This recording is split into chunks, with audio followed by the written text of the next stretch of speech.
Γεια σας. Έπεσε στην αντίληψή μου ένα βιντεοπαιχνίδι που απεικονίζει τόσο παραστατικά και με ακρίβεια τη θέση του ανθρώπου μέσα στον κόσμο, που εντυπωσιάστηκα από αυτό και θα ήθελα να το χρησιμοποιήσω σαν παράδειγμα, ώστε να αναλύσουμε καλύτερα τον τρόπο της δραπέτευσής μας από αυτόν τον κόσμο της ομηρίας. Βέβαια, σε αυτό το βιντεοπαιχνίδι δεν υπάρχει τρόπος διαφυγής και γι' αυτό ονομάζεται Portal No Escape, δηλαδή πύλη χωρίς διαφυγή.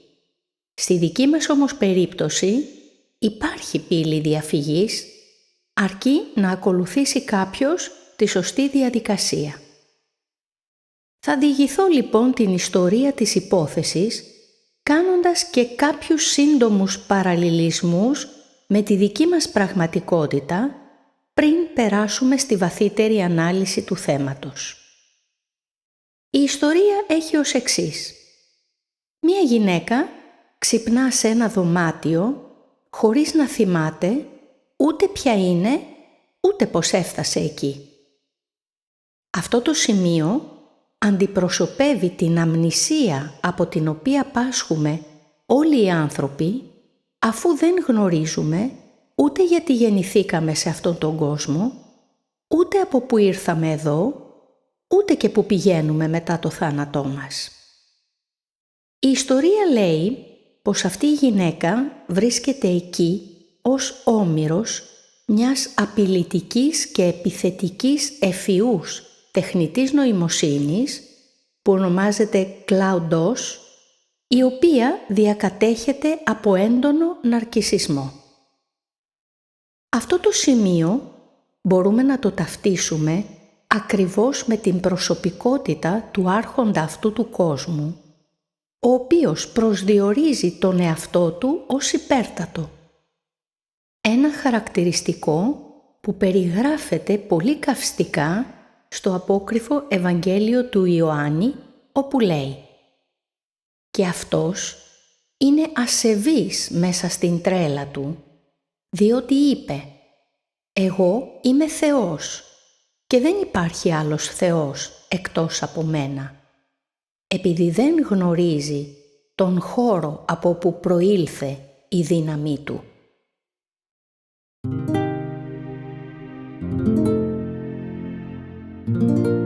Βλέποντας η ηρωίδα της ιστορίας μας αίματα στην μπλούζα της, διαπιστώνει πως υπάρχει κάτι χαραγμένο πίσω στο σβέρκο της.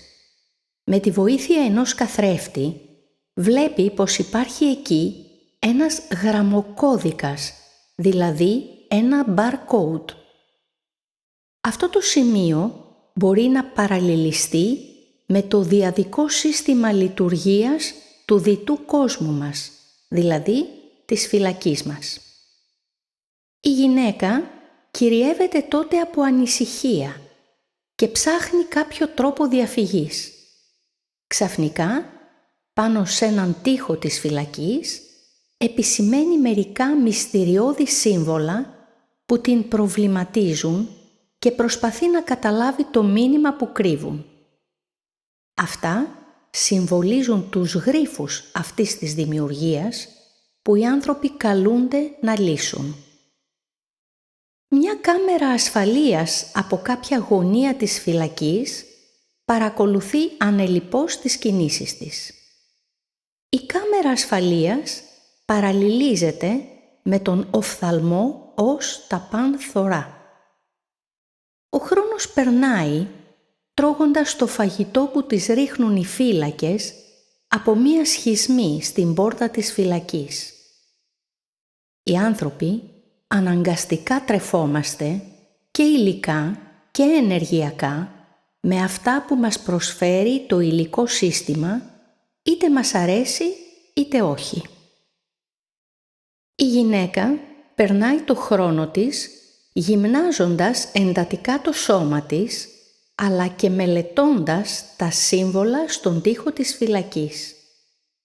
Αυτό συμβολίζεται με την πνευματική κυρίως άσκηση που είναι απόλυτα επιβεβλημένη προκειμένου κάποιος να μπει στη διαδικασία της δραπέτευσης από αυτή τη φυλακή της υλικοενεργειακής ύπαρξης, η οποία όμως πάντα συμβαδίζει και με την διερεύνηση των μυστηρίων αυτού του κόσμου. Η ηρωίδα της ιστορίας, αφού αποκωδικοποιεί το κρυμμένο μήνυμα των χαραγμένων συμβόλων, οδηγείται να ανακαλύψει κρυμμένη μέσα σε έναν τοίχο της φυλακής μία συσκευή. Αυτή η συσκευή της επιτρέπει να δημιουργεί πύλες στο χώρο. Αυτή είναι μία νέα ελπίδα για τον υποψήφιο δραπέτη που παραλληλίζεται με τις υπερβατικές δυνατότητες που αναπτύσσει κάποιος μετά από πνευματική άσκηση. Αυτές οι υπερβατικές δυνατότητες μπορεί να εξυπηρετούν είτε τη θετική είτε την αρνητική δύναμη αυτού του κόσμου. Στην πρώτη βολή με τη νέα συσκευή, η πύλη που δημιουργείται χρησιμοποιεί τη θερμή δύναμη, δηλαδή την μία όψη της επικρατούσας διτότητας. Στη δεύτερη βολή, η πύλη που δημιουργείται χρησιμοποιεί την ψυχρή δύναμη, την αντίθετη δηλαδή όψη της θερμής δύναμης ως τμήμα και αυτή της διτότητας. Και οι δύο όμως πύλες που ανοίγουν οδηγούν την ηρωίδα πάλι μέσα στο κελί της, επειδή και οι δύο όψεις ανήκουν στο ίδιο κάλπικο νόμισμα. Η γυναίκα δραπετεύει όταν ένας φύλακας μπαίνει στο κελί της. Αυτή η έκβαση μπορεί να παραλληλιστεί με την ώρα του θανάτου μας, όπου φεύγουμε από το κελί του υλικού σώματος, περνώντας όμως, όπως θα διαπιστώσουμε στη συνέχεια, σε μία ευρύτερη φυλακή.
Η καταδίωξη της ηρωίδας ξεκινά με τους φρουρούς στο κατόπι της.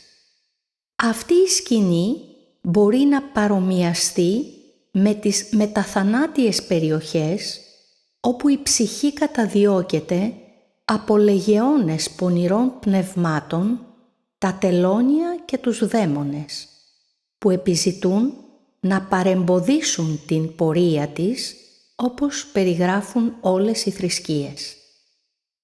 Η ηρωίδα, περνώντας από στενούς διαδρόμους και δύσκολα περάσματα, καταφέρνει να ξεφύγει, φτάνοντας στην στέγη του κτηρίου. Εκεί ακριβώς, στην ανώτερη ενεργειακή διάσταση της οροφής του κτηρίου, φτάνει και η ψυχή, αφού διαβεί όλες τις μεταθανάτιες βαθμίδες από την χαμηλότερη μέχρι την ανώτερη.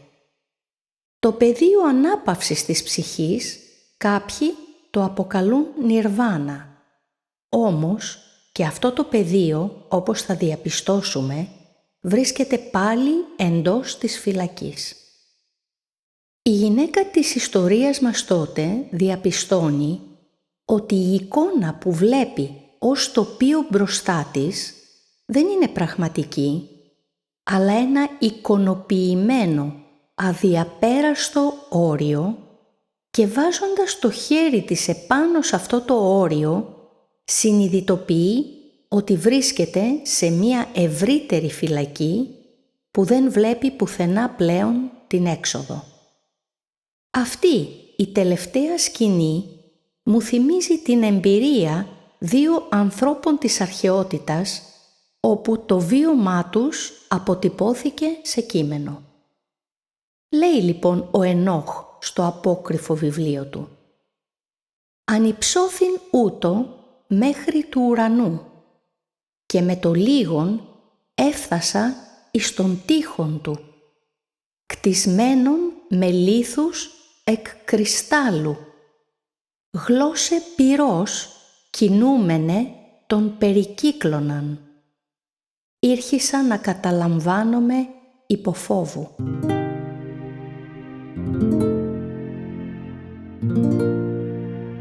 Και ο Πλάτων στο έργο του «Πολιτεία» επιβεβαιώνει την εμπειρία του Ενόχ με το βίωμα του Ήρου του Αρμενίου, ο οποίος παρέμεινε νεκρός αρκετές ημέρες και επανερχόμενος στη ζωή διηγήθηκε την εμπειρία του στους συντοπίτες του. Ο Πλάτων περιγράφει το γεγονός. Θα ακούσεις λοιπόν τώρα τη διήγηση ανδρός λογικού του Ήρου του Αρμενίου, έλκοντας το γένος εκ Παμφιλίας. Αυτός εφωνεύθη στον πόλεμον, και όταν μετά 10 ημέρας ήλθον να παραλάβουν τα σώματα των νεκρών που ευρίσκοντο πλέον σε τελεία αποσύνθεση, το ειδικόν του ή το ακόμη σώων και ακέραιων. Τον μετέφεραν λοιπόν στην πατρίδα προς ταφήν, και ενώ την 12η από του θανάτου ημέρα έκειτο ήδη επί της πυράς, επανήλθε εις την ζωήν και διηγήθη στους παρευρισκομένους όσα είχεν ήδη εις τον άλλον κόσμον. Λέει λοιπόν ο Ήρος μεταξύ των άλλων: «Έφτασα δε εις το φως τούτο μετά πορείαν άλλης μιας ημέρας.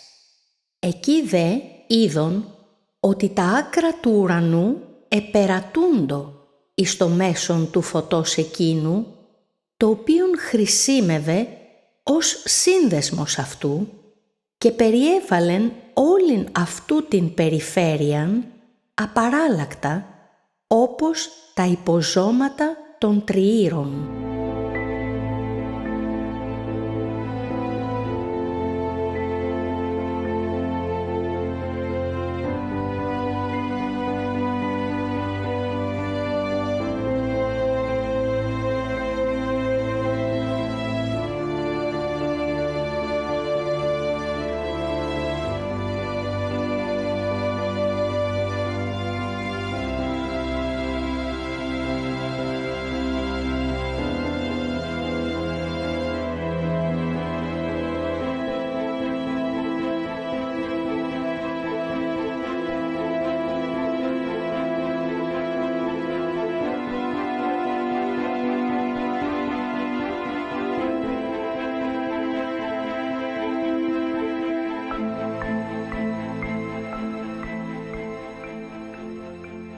Θα περάσουμε τώρα σε μία βαθύτερη ανάλυση του θέματος.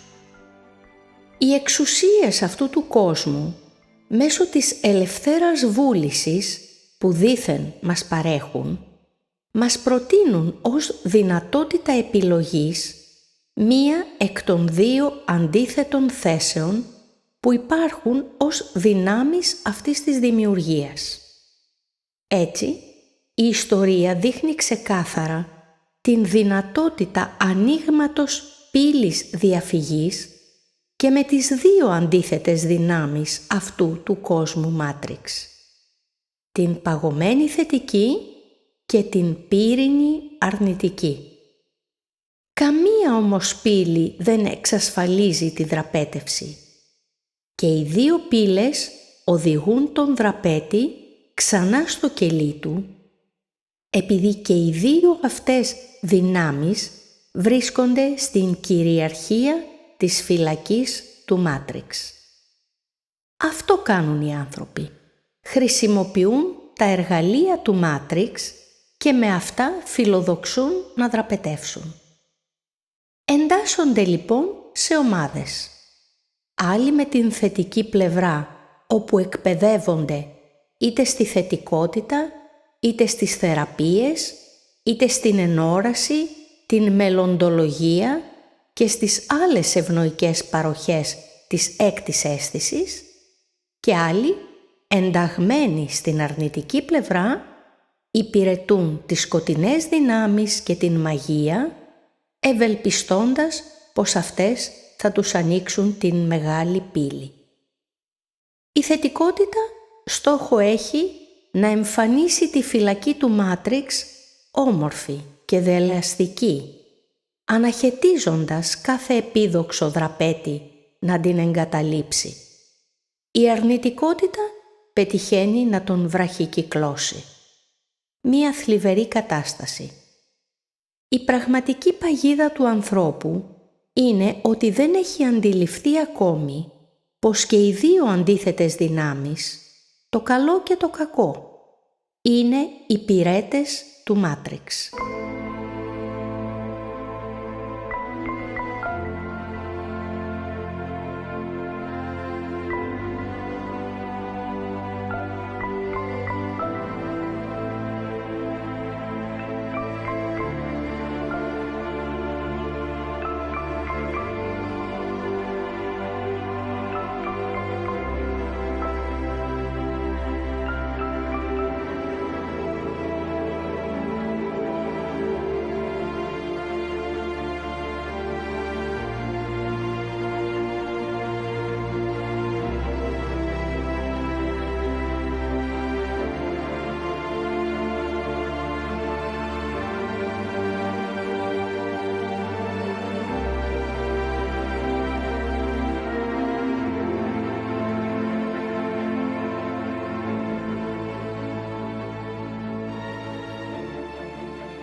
Όταν το ενοποιημένο, αδιέρετο, αληθινό φως εγκλωβίστηκε ανάμεσα στα δύο πολικά αντίθετα της χάσης αυτής της διτής δημιουργίας, υποχρεώθηκε να ταλαντώνεται σε μία ανέλπιδη προσπάθεια προκειμένου να τα ενώσει, διοχετεύοντας και αναλώνοντας έτσι την ενέργειά του στην κίνηση μεταξύ των αντίθετων πόλων, οι οποίοι ποτέ δεν ενσωματώνονται σε έναν. Έτσι γεννήθηκε η ψευδαίσθηση της κίνησης και της εναλλαγής. Η ταλάντωση είναι κύμα που συμβολίζεται με την κυματοειδή κίνηση του φιδιού. Όλα τα όντα, καθώς κινούνται, ταλαντώνονται. Όμως η κίνηση του φιδιού περιγράφει ξεκάθαρα αυτή την ταλάντωση. Στη συγκεκριμένη ιστορία, τα χαρακτηριστικά του Yin και του Yang περιγράφονται πολύ πετυχημένα. Ενώ η ηρωίδα επιχειρεί να δραπετεύσει από την θερμή, για παράδειγμα, πύλη, επιστρέφει πάλι στο κελί της από την αντίθετη πύλη, την ψυχρή. Ο νόμος της ταλάντωσης επικρατεί παντού, καθώς η κάθε κατάσταση γεννάει το αντίθετό της.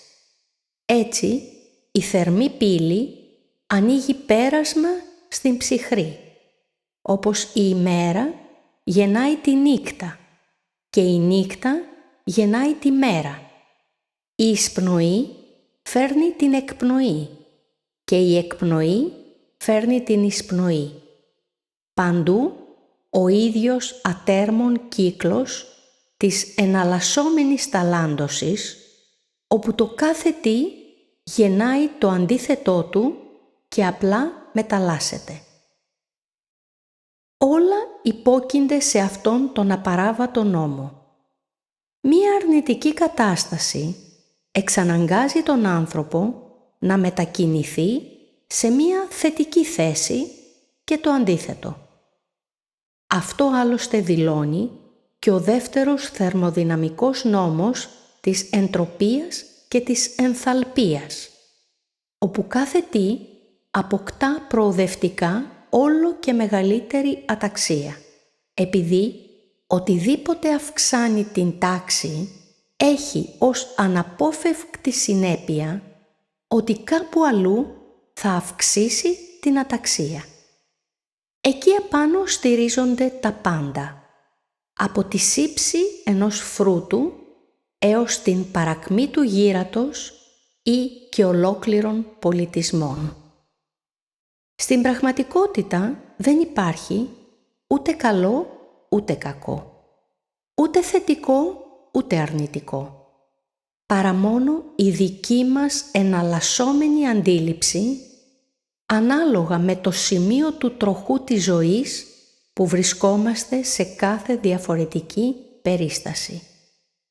Από εκεί παρατηρούμε τα γεγονότα και άλλοτε μας φαίνονται καλά και άλλοτε κακά. Αν όμως μετακινηθούμε στο αντίθετο σημείο από όπου αρχικά βρισκόμασταν, θα δούμε τα ίδια γεγονότα από άλλη σκοπιά και θα τα χαρακτηρίσουμε τελείως διαφορετικά από πριν. Το Ευαγγέλιο της Μαγδαληνής αναφέρει σχετικά με αυτή την ιδιαιτερότητα της ύλης. Ποια είναι η αμαρτία του κόσμου? Ο διδάσκαλος απάντησε: δεν υπάρχει αμαρτία.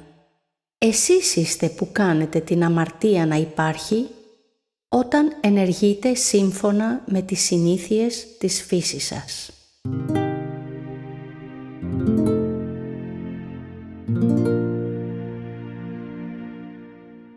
Και θα αναρωτηθεί τότε κάποιος: και πώς μπορούμε να δραπετεύσουμε από όλη αυτή την παγίδα, αφού είτε χρησιμοποιήσουμε τα εργαλεία της θετικής πλευράς, είτε της αρνητικής, είμαστε καταδικασμένοι να αποτύχουμε?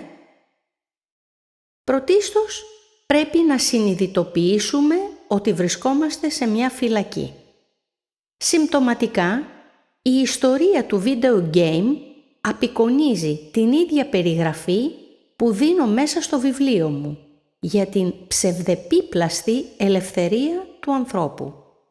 Συγκεκριμένα γράφω: όση ελευθερία μπορεί να έχει ένας κρατούμενος μέσα στο κελί του, που είτε μπορεί να ξαπλώσει, είτε να βηματίσει, είτε να διαβάσει, είτε να κοιμηθεί, είτε να ονειρευτεί, είτε να παραμείνει όρθιος, είτε να καθίσει, αλλά πάντα μέσα στο κελί του, την ίδια ελευθερία έχει και ο πλέον ελεύθερος άνθρωπος.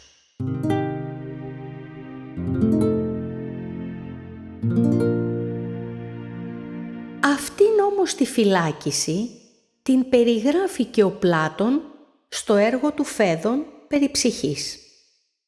Και λέει: η δικαιολογία λοιπόν που λέγεται για αυτά κατά την μυστική διδασκαλία είναι ότι οι άνθρωποι είμαστε μέσα σε κάποια φυλακή και ότι δεν πρέπει κανείς ούτε να ελευθερώνει τον εαυτό του, ούτε να δραπετεύει, και ότι οι θεοί φροντίζουν για εμάς και πως εμείς οι άνθρωποι είμαστε ένα από τα κτήματά τους.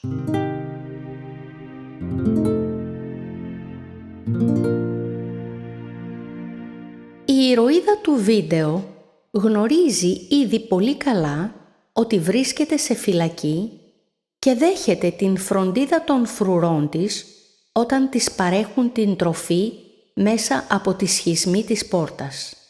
Όμως, από μόνη της αυτή η επίγνωση δεν φτάνει. Χρειάζεται και κάτι ακόμη.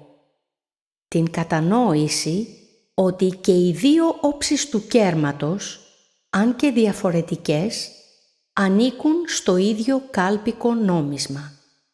Κάτι που επιβεβαιώνεται και στο Ευαγγέλιο του Φιλίππου που λέει: το φως με το σκοτάδι, η ζωή με το θάνατο, το δεξιά με το αριστερά, είναι αδέλφια δίδυμα. Δεν είναι δυνατόν για αυτά να χωριστούν το ένα από το άλλο. Εξαιτίας αυτού, ούτε είναι τα καλά καλό, ούτε είναι τα κακά κακό.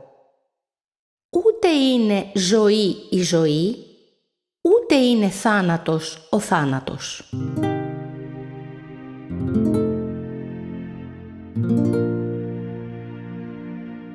Αυτή η επίγνωση της καθολικής διτότητας οδηγεί κατ' επέκταση στη συνειδητοποίηση της διτής και διαχωρισμένης δικής μας ύπαρξης. Αυτή απαρτίζεται από τα δύο πνευματικά τμήματα του ανθρώπου. Τον θεϊκό σπινθήρα Αδάμ, που ενσαρκώνεται μέσα στον υλικό άνθρωπο, άνδρα ή γυναίκα, και την ανώτερη πνευματική του κατάσταση που αποκαλείται είτε ανώτερος εαυτός, είτε εγώ ημί παρουσία Εύα, είτε με άλλα παρόμοια ονόματα. Ο Πλάτων, στο απόσπασμα από το Συμπόσιο, όπου περιγράφει την ενοποιημένη υπόσταση του ανθρώπου, δεν αναφέρεται στην υλική του κατάσταση, αλλά σε μία πνευματική. Γι' αυτό λέει πως αρχικά ο άνθρωπος ήταν στρογγυλός, που είχε τις πλευρές του σε κύκλο. Το επίμαχο σημείο είναι ο διαχωρισμός εκείνου του ανθρώπου από τον Δία, ένας διαχωρισμός αντίστοιχος με εκείνον του Αδάμ και της Εύας. Το απόσπασμα αναφέρει τα εξής. Διότι η παλαιότερη φύση μας δεν ήταν όπως είναι τώρα, αλλά διαφορετική. Όχι όπως είναι σήμερα δύο είδη, το αρσενικό και το θηλυκό, αλλά πρώτερα υπήρχε ένα τρίτο είδος, κοινό αυτών των δύο, του οποίου το όνομα πλέον δεν υφίσταται, διότι αρσενικοθήλικος ήταν τότε ο άνθρωπος, ένας και κατά το είδος και κατά το όνομα κοινός, από το αρσενικό και από το θηλυκό. Έπειτα, κάθε άνθρωπος αυτού του είδους στρογγυλός ήταν και είχε τις πλευρές του σε κύκλο. Ο Ζεύς είπε «Θα χωρίσω στα δύο κάθε έναν, ώστε να γίνουν ασθενέστεροι».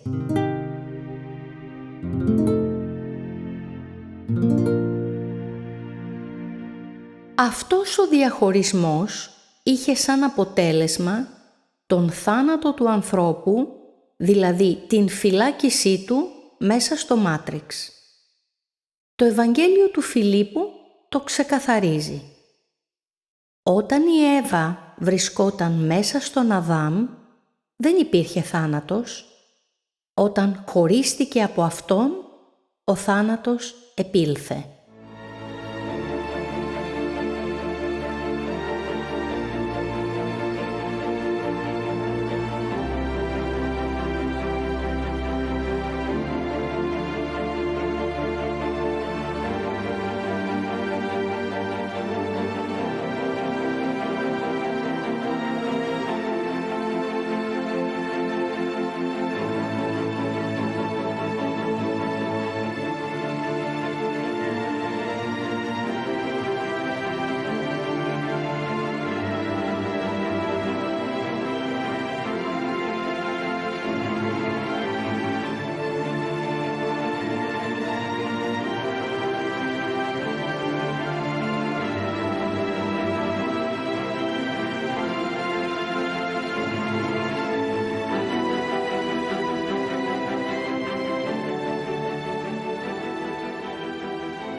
Αν λοιπόν κάποιος άνθρωπος, διαχωρισμένος από το ανώτερο πνευματικό του τμήμα, αποφασίσει να δραπετεύσει από το μάτριξ, θα αποτύχει.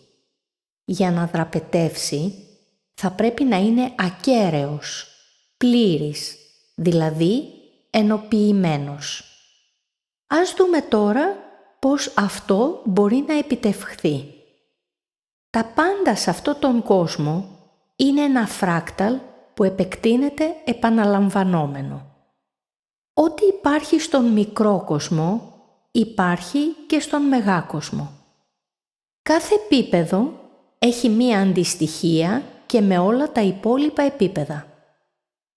Ας έρθουμε λοιπόν στο αξίωμα που διατυπώνουν οι φυσικοί και λένε: αν δύο φωτόνια, τα οποία κάποια στιγμή έχουν αλληλεπιδράσει πολύ στενά, κατόπιν τα απομακρύνουμε οσοδήποτε, τότε αυτά τα δύο φωτόνια δεν συμπεριφέρονται σαν δύο διαφορετικά αντικείμενα, παρά σαν ένα ενιαίο με κοινές ιδιότητες και εκφράσεις. Αν τα απομακρύνουμε πάρα πολύ μακριά και πρικοδοτήσουμε το ένα με κάποια πληροφορία, τότε με έκπληξη διαπιστώνουμε ότι η πληροφορία αυτή μεταβιβάζεται στο άλλο με ταχύτητες πολλαπλάσιες της ταχύτητας του φωτός.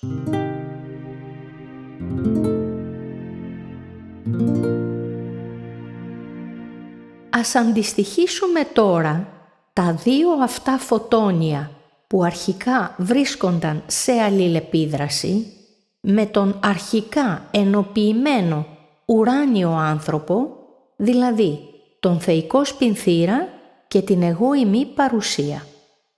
Με τον διαχωρισμό τους, αυτά τα δύο φωτόνια μοιάζουν με τον Αδάμ και την Εύα που απομακρύνονται το ένα από το άλλο και ακολουθούν το κάθε ένα μία δική του πορεία.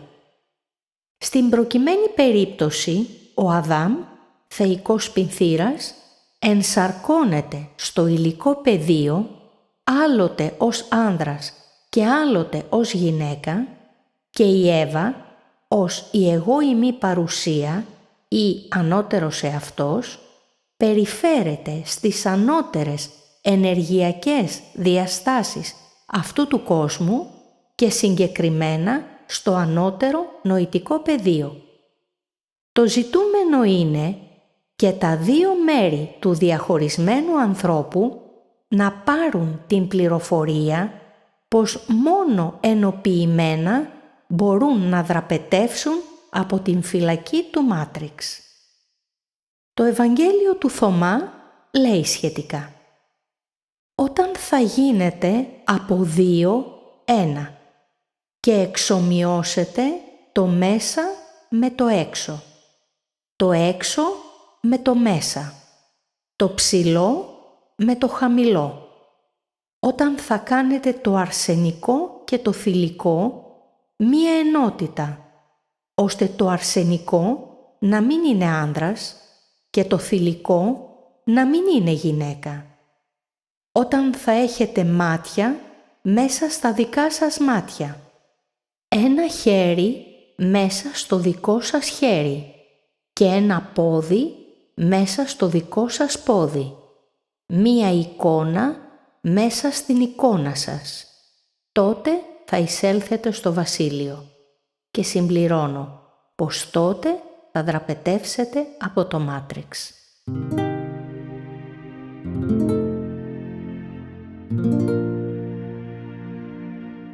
Την ώρα που αυτή η πληροφορία θα γίνει κατανοητή, τότε και τα δύο πνευματικά τμήματα του ανθρώπου θα ξεκινήσουν μία διαδικασία επανένωσης. Όμως, τη μεγαλύτερη μερίδα αυτής της υποχρέωσης την επομίζεται το ενσαρκωμένο τμήμα του ανθρώπου. Πρωτίστως λοιπόν, ο θεϊκός σπινθήρας θα πρέπει να απελευθερωθεί από τους δαίμονες που τον ελέγχουν. Αυτό επιτυγχάνεται μετά από εντατική και μακροχρόνια πνευματική άσκηση πάνω στις τρεις φάσεις της αυτογνωσίας, που συνδυάζεται μαζί με προσευχή και διαλογισμό. Υπάρχουν πολλά είδη διαλογισμού.